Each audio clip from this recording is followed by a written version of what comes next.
తమిళనాడులోని టీవీకే ప్రభుత్వం మొదటిసారిగా 2026-27 సంవత్సరానికి సంబంధించిన బడ్జెట్ను ప్రవేశపెట్టింది.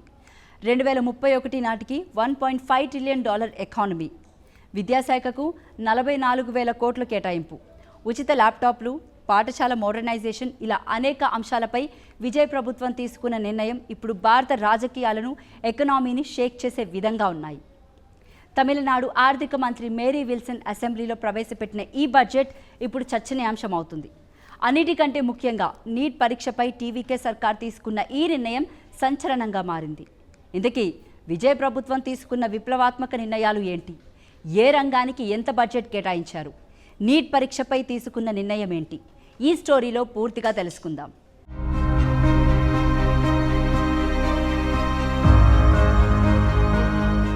ఈ బడ్జెట్ కేవలం లెక్కల పత్రం మాత్రమే కాదు, ఇది తమిళనాడు భవిష్యత్ కోసం వేసిన ఒక బలమైన పునాది అని చెప్పొచ్చు. అసెంబ్లీ బడ్జెట్ ప్రసంగాన్ని ప్రారంభిస్తూ ఆర్థిక మంత్రి మేరీ విల్సన్ సీఎం విజయ్ నాయకత్వాన్ని ప్రత్యేకంగా అభినందించారు. ప్రజలకు సేవ చేయాలనే ఆశయంతోనే విజయ్ రాజకీయాల్లోకి వచ్చారని, అన్ని రాజకీయ సవాళ్లను ఎదుర్కొంటూ ఒక పారదర్శకమైన పాలనకు పునాది వేశారని కొనియాడారు. ఇక ఈ బడ్జెట్ అతిపెద్ద లక్ష్యం 2031 నాటికి తమిళనాడును $1.5 ట్రిలియన్ ఎకనామీగా మార్చడమే. దీనికోసం ప్రభుత్వం కేవలం సంక్షేమం మాత్రమే కాకుండా సోషల్ ఈక్విటీ, ట్రాన్స్పరెన్సీ, మౌలిక సదుపాయాల కల్పనకు ప్రాధాన్యత ఇస్తుంది. తాము ఎన్నికల సమయంలో ఇచ్చిన హామీలను నెరవేర్చడమే కాకుండా ప్రజల అంచనాలను మించి పాలన అందిస్తున్నామని ఫైనాన్స్ మినిస్టర్ స్పష్టం చేశారు. ఈ బడ్జెట్లో అత్యంత భారీగా లబ్ధి పొందిన రంగం ఏదైనా ఉందంటే అది విద్యారంగమే.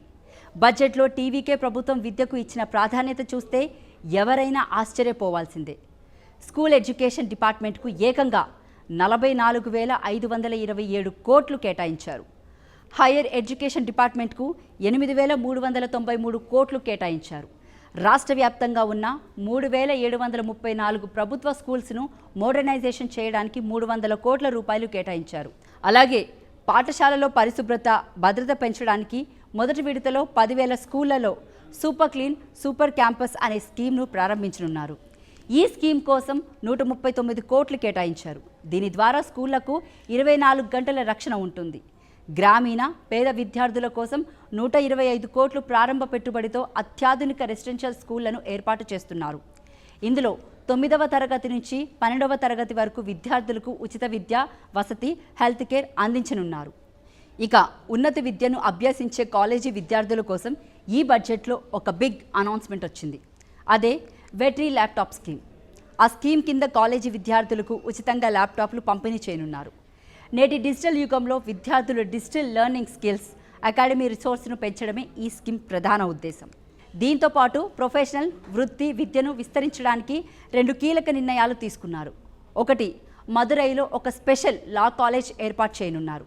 రెండవది, రాష్ట్ర వ్యాప్తంగా 90 కోట్ల అంచనా వ్యయంతో 5 కొత్త ఇండస్ట్రియల్ ట్రైనింగ్ ఇన్స్టిట్యూట్లను ఏర్పాటు చేయనున్నారు. ఈ బడ్జెట్ ప్రసంగంలో మరొక అతిపెద్ద పొలిటికల్ అండ్ ఎడ్యుకేషనల్ నిర్ణయం నీట్ పరీక్ష రద్దు ప్రతిపాదన. వైద్య, విద్యా ప్రవేశాల కోసం నిర్వహించే నీట్ పరీక్ష పద్ధతిని తీసివేయాలని ఆర్థిక మంత్రి మేరీ విల్సన్ కేంద్ర ప్రభుత్వాన్ని కోరారు. +12 పబ్లిక్ ఎగ్జామ్స్ మార్కుల ఆధారంగానే వైద్య విద్యలో అడ్మిషన్లు ఇచ్చే పాత పద్ధతిని మళ్లీ ప్రారంభించాలని సూచించారు. అయితే తమిళనాడులో నీట్ పరీక్ష వల్ల గ్రామీణ పేద విద్యార్థులకు తీవ్ర అన్యాయం జరుగుతుందని, +12 మార్కుల ఆధారంగా అడ్మిషన్లు ఇస్తేనే అసలైన మెరిట్కు గ్రామీణ విద్యార్థులకు న్యాయం జరుగుతుందని తమిళనాడు సర్కార్ సుదీర్ఘంగా పోరాటం చేస్తుంది. బడ్జెట్ వేదికగా ఈ అంశాన్ని లేవనెత్తడం ద్వారా సీఎం విజయ్ ప్రభుత్వం కూడా నీట్ పరీక్షపై తన స్టాండ్ను మరోసారి స్పష్టం చేసింది. మరి ఇన్ని సంక్షేమ పథకాలు, విద్యారంగానికి 1000 కోట్ల కేటాయింపులు సరే, తమిళనాడు ఆర్థిక పరిస్థితి ఎలా ఉంది? బడ్జెట్లో ఫైనాన్స్ మినిస్టర్ ఒక చేతు నిజాన్ని కూడా అంగీకరించారు. గత 5 ఏళ్ల కాలంలో తమిళనాడు రాష్ట్ర అప్పులు దాదాపు రెట్టింపు అయిందన్నారు. ఈ ఆర్థిక భారాన్ని తగ్గించడానికి సీఎం విజయ్ ప్రభుత్వం 2 కొత్త విధానాన్ని ఎంచుకుంది. ఒకటి, గతంలో రాజకీయ అనుచరులకు మాత్రమే కాంట్రాక్టులు కట్టబెట్టే పద్ధతికి స్వస్తి పలికి పూర్తి పారదర్శకతమైన టెండరింగ్ విధానాన్ని తెచ్చారు. దీనివల్ల ప్రభుత్వ ధనం వృధా కాకుండా చూస్తున్నారు. 2, రాష్ట్రానికి కొత్త ఆదాయాన్ని సమకూర్చడానికి మద్యం తయారీ కేంద్రాలపై ప్రత్యేక పన్ను విధించాలని నిర్ణయించారు. దీని ద్వారా రాష్ట్రానికి దాదాపు 1000 కోట్ల అదనపు ఆదాయం వస్తుందని అంచనా వేస్తున్నారు. ప్రస్తుతం రాష్ట్రంలో ఆర్థిక సవాళ్లు ఉన్నప్పటికీ తమ స్కీమ్స్ కంటిన్యూ అవుతాయని ఆర్థిక మంత్రి హామీ ఇచ్చారు. గృహ వినియోగదారులకు 200 యూనిట్ల ఉచిత విద్యుత్ పథకం యథాతథంగా కొనసాగుతుందని చెప్పారు. అలాగే మహిళల భద్రత కోసం ప్రత్యేకంగా ఏర్పాటు చేసిన ర్యాపిడ్ రెస్పాన్స్ ఫోర్స్ సేవలు మరింత బలోపేతం కానున్నాయని తెలిపారు. ఇక పెళ్లి కోసం మహిళలకు 8 గ్రాముల బంగారం నాణం, పట్టుచీర అందించే సోదరుల బహుమతి పథకం కోసం 812 కోట్లు కేటాయించారు. అలాగే నవజాత శిశువులకు బంగారం ఉంగరం అందించే తైమామన్ తంగా మోదిరం పథకం కోసం 560 కోట్లు కేటాయించారు. ఎన్నికల సమయంలో ఇచ్చిన ప్రతి ఒక్క హామీని దశలవారీగా నెరవేరుస్తామని, ఎలాంటి సంక్షేమ పథకాలను నిలిపివేసే ప్రసక్తే లేదని ఫైనాన్స్ మినిస్టర్ స్పష్టం చేశారు. ఒకవైపు $1.5 ట్రిలియన్ ఎకనామీ దిశగా పయనం, మరోవైపు వెట్రీ ల్యాప్టాప్ వంటి స్కీములతో విద్యారంగానికి భారీ ఊతం. ఇదే సమయంలో పెరుగుతున్న అప్పులను కంట్రోల్ చేస్తూ పారదర్శకత పాలన అందించాలనే ఆలోచన. సీఎం విజయ్ నాయకత్వంలో తమిళనాడు ప్రభుత్వం ప్రవేశపెట్టిన ఈ విజనరీ బడ్జెట్పై మీ అభిప్రాయం ఏంటి?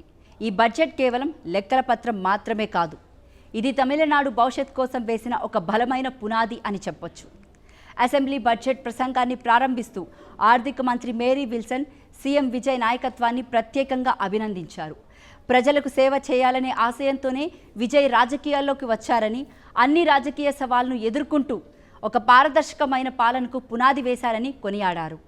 ఇక ఈ బడ్జెట్ అతిపెద్ద లక్ష్యం 2031 నాటికి తమిళనాడును $1.5 ట్రిలియన్ ఎకనామీగా మార్చడమే. దీనికోసం ప్రభుత్వం కేవలం సంక్షేమం మాత్రమే కాకుండా సోషల్ ఈక్విటీ, ట్రాన్స్పరెన్సీ, మౌలిక సదుపాయాల కల్పనకు ప్రాధాన్యత ఇస్తుంది. తాము ఎన్నికల సమయంలో ఇచ్చిన హామీలను నెరవేర్చడమే కాకుండా ప్రజల అంచనాలను మించి పాలన అందిస్తున్నామని ఫైనాన్స్ మినిస్టర్ స్పష్టం చేశారు. ఈ బడ్జెట్లో అత్యంత భారీగా లబ్ధి పొందిన రంగం ఏదైనా ఉందంటే అది విద్యారంగమే. బడ్జెట్లో టీవీకే ప్రభుత్వం విద్యకు ఇచ్చిన ప్రాధాన్యత చూస్తే ఎవరైనా ఆశ్చర్యపోవాల్సిందే. స్కూల్ ఎడ్యుకేషన్ డిపార్ట్మెంట్కు ఏకంగా 44,527 కోట్లు కేటాయించారు. హైయర్ ఎడ్యుకేషన్ డిపార్ట్మెంట్కు 8,393 కోట్లు కేటాయించారు. రాష్ట్ర వ్యాప్తంగా ఉన్న 3,734 ప్రభుత్వ స్కూల్స్ను మోడర్నైజేషన్ చేయడానికి 300 కోట్ల రూపాయలు కేటాయించారు. అలాగే పాఠశాలలో పరిశుభ్రత, భద్రత పెంచడానికి మొదటి విడతలో 10,000 స్కూళ్లలో సూపర్ క్లీన్, సూపర్ క్యాంపస్ అనే స్కీమ్ను ప్రారంభించనున్నారు. ఈ స్కీమ్ కోసం 139 కోట్లు కేటాయించారు. దీని ద్వారా స్కూళ్లకు 24 గంటల రక్షణ ఉంటుంది. గ్రామీణ పేద విద్యార్థుల కోసం 125 కోట్లు ప్రారంభ పెట్టుబడితో అత్యాధునిక రెసిడెన్షియల్ స్కూళ్లను ఏర్పాటు చేస్తున్నారు. ఇందులో 9వ తరగతి నుంచి 12వ తరగతి వరకు విద్యార్థులకు ఉచిత విద్య, వసతి, హెల్త్ కేర్ అందించనున్నారు. ఇక ఉన్నత విద్యను అభ్యసించే కాలేజీ విద్యార్థుల కోసం ఈ బడ్జెట్లో ఒక బిగ్ అనౌన్స్మెంట్ వచ్చింది. అదే వెట్రీ ల్యాప్టాప్ స్కీమ్. ఆ స్కీమ్ కింద కాలేజీ విద్యార్థులకు ఉచితంగా ల్యాప్టాప్లు పంపిణీ చేయనున్నారు. నేటి డిజిటల్ యుగంలో విద్యార్థుల డిజిటల్ లెర్నింగ్ స్కిల్స్, అకాడమీ రిసోర్స్ను పెంచడమే ఈ స్కీమ్ ప్రధాన ఉద్దేశం. దీంతో పాటు ప్రొఫెషనల్ వృత్తి విద్యను విస్తరించడానికి 2 కీలక నిర్ణయాలు తీసుకున్నారు. ఒకటి, మదురైలో ఒక స్పెషల్ లా కాలేజ్ ఏర్పాటు చేయనున్నారు. రెండవది, రాష్ట్ర వ్యాప్తంగా 90 కోట్ల అంచనా వ్యయంతో 5 కొత్త ఇండస్ట్రియల్ ట్రైనింగ్ ఇన్స్టిట్యూట్లను ఏర్పాటు చేయనున్నారు. ఈ బడ్జెట్ ప్రసంగంలో మరొక అతిపెద్ద పొలిటికల్ అండ్ ఎడ్యుకేషనల్ నిర్ణయం నీట్ పరీక్ష రద్దు ప్రతిపాదన. వైద్య విద్యా ప్రవేశాల కోసం నిర్వహించే నీట్ పరీక్ష పద్ధతిని తీసివేయాలని ఆర్థిక మంత్రి మేరీ విల్సన్ కేంద్ర ప్రభుత్వాన్ని కోరారు. +12 పబ్లిక్ ఎగ్జామ్స్ మార్కుల ఆధారంగానే వైద్య విద్యలో అడ్మిషన్లు ఇచ్చే పాత పద్ధతిని మళ్లీ ప్రారంభించాలని సూచించారు. అయితే తమిళనాడులో నీట్ పరీక్ష వల్ల గ్రామీణ పేద విద్యార్థులకు తీవ్ర అన్యాయం జరుగుతుందని, +12 మార్కుల ఆధారంగా అడ్మిషన్లు ఇస్తేనే అసలైన మెరిట్కు గ్రామీణ విద్యార్థులకు న్యాయం జరుగుతుందని తమిళనాడు సర్కార్ సుదీర్ఘంగా పోరాటం చేస్తుంది. బడ్జెట్ వేదికగా ఈ అంశాన్ని లేవనెత్తడం ద్వారా సీఎం విజయ్ ప్రభుత్వం కూడా నీట్ పరీక్షపై తన స్టాండ్ను మరోసారి స్పష్టం చేసింది. మరి ఇన్ని సంక్షేమ పథకాలు, విద్యారంగానికి 1000 కోట్ల కేటాయింపులు సరే, తమిళనాడు ఆర్థిక పరిస్థితి ఎలా ఉంది? బడ్జెట్లో ఫైనాన్స్ మినిస్టర్ ఒక చేతు నిజాన్ని కూడా అంగీకరించారు. గత 5 ఏళ్ల కాలంలో తమిళనాడు రాష్ట్ర అప్పులు దాదాపు రెట్టింపు అయిందన్నారు. ఈ ఆర్థిక భారాన్ని తగ్గించడానికి సీఎం విజయ్ ప్రభుత్వం 2 కొత్త విధానాన్ని ఎంచుకుంది. ఒకటి, గతంలో రాజకీయ అనుచరులకు మాత్రమే కాంట్రాక్టులు కట్టబెట్టే పద్ధతికి స్వస్తి పలికి పూర్తి పారదర్శకతమైన టెండరింగ్ విధానాన్ని తెచ్చారు. దీనివల్ల ప్రభుత్వ ధనం వృధా కాకుండా చూస్తున్నారు. 2, రాష్ట్రానికి కొత్త ఆదాయాన్ని సమకూర్చడానికి మద్యం తయారీ కేంద్రాలపై ప్రత్యేక పన్ను విధించాలని నిర్ణయించారు. దీని ద్వారా రాష్ట్రానికి దాదాపు 1000 కోట్ల అదనపు ఆదాయం వస్తుందని అంచనా వేస్తున్నారు. ప్రస్తుతం రాష్ట్రంలో ఆర్థిక సవాళ్లు ఉన్నప్పటికీ తమ స్కీమ్స్ కంటిన్యూ అవుతాయని ఆర్థిక మంత్రి హామీ ఇచ్చారు. గృహ వినియోగదారులకు 200 యూనిట్ల ఉచిత విద్యుత్ పథకం యథాతథంగా కొనసాగుతుందని చెప్పారు. అలాగే మహిళల భద్రత కోసం ప్రత్యేకంగా ఏర్పాటు చేసిన ర్యాపిడ్ రెస్పాన్స్ ఫోర్స్ సేవలు మరింత బలోపేతం కానున్నాయని తెలిపారు. ఇక పెళ్లి కోసం మహిళలకు 8 గ్రాముల బంగారం నాణం, పట్టుచీర అందించే సోదరుల బహుమతి పథకం కోసం 812 కోట్లు కేటాయించారు. అలాగే నవజాత శిశువులకు బంగారం ఉంగరం అందించే తైమామన్ తంగా మోదిరం పథకం కోసం 560 కోట్లు కేటాయించారు. ఎన్నికల సమయంలో ఇచ్చిన ప్రతి ఒక్క హామీని దశలవారీగా నెరవేరుస్తామని, ఎలాంటి సంక్షేమ పథకాలను నిలిపివేసే ప్రసక్తే లేదని ఫైనాన్స్ మినిస్టర్ స్పష్టం చేశారు. ఒకవైపు $1.5 ట్రిలియన్ ఎకనామీ దిశగా పయనం, మరోవైపు వెట్రీ ల్యాప్టాప్ వంటి స్కీములతో విద్యారంగానికి భారీ ఊతం. ఇదే సమయంలో పెరుగుతున్న అప్పులను కంట్రోల్ చేస్తూ పారదర్శకత పాలన అందించాలనే ఆలోచన. సీఎం విజయ్ నాయకత్వంలో తమిళనాడు ప్రభుత్వం ప్రవేశపెట్టిన ఈ విజనరీ బడ్జెట్పై మీ అభిప్రాయం ఏంటి? విద్యాశాఖకు ఏకంగా 44,000 కోట్ల బడ్జెట్ కేటాయించడం, ముఖ్యంగా కాలేజీ విద్యార్థులకు ఉచిత ల్యాప్టాప్లు, నీట్ రద్దు డిమాండ్పై మీరు ఏమనుకుంటున్నారు? కింద కామెంట్ సెక్షన్లో కామెంట్ చేయండి. ఇలాంటి మరిన్ని లేటెస్ట్ అప్డేట్స్ కోసం మన ఆస్ట్రీమ్ ఛానల్ను ఇప్పుడే సబ్స్క్రైబ్ చేసుకోండి.